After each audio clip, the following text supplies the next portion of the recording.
Your Honor, we have the AMLAC has identified bank accounts, real properties, and personal properties, which includes motor vehicles and a helicopter, Your Honor.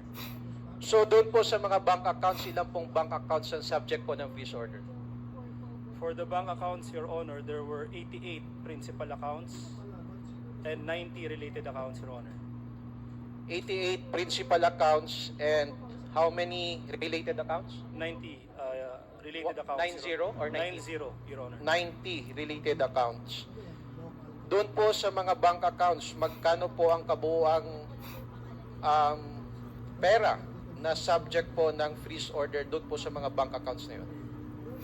The total peso equivalent that was frozen is more than 199 million, Your Honor. 199 million.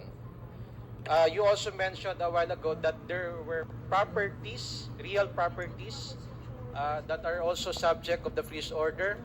Ito po ba mga properties na ito ay nakapangalan po kay Alice Guo? It's under the name of the respondents in the freeze order.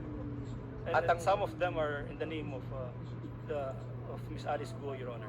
Pwede ba malaman kung magkano ang appraised value ng total number of real properties na naka-freeze po ngayon?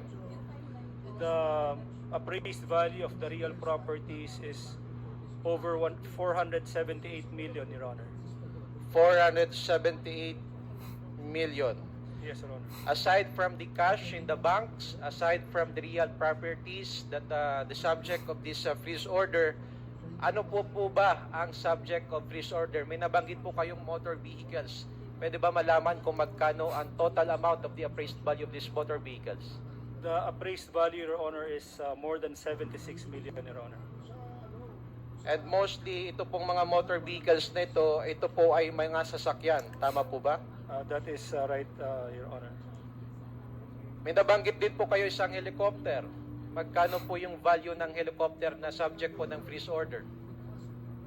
The estimated value of the helicopter is 63,911,000, Your Honor. 63 million ang value po ng isang helicopter. Other than that, mayroon pa po bang subject or na-freeze ang ating pong AMLAC?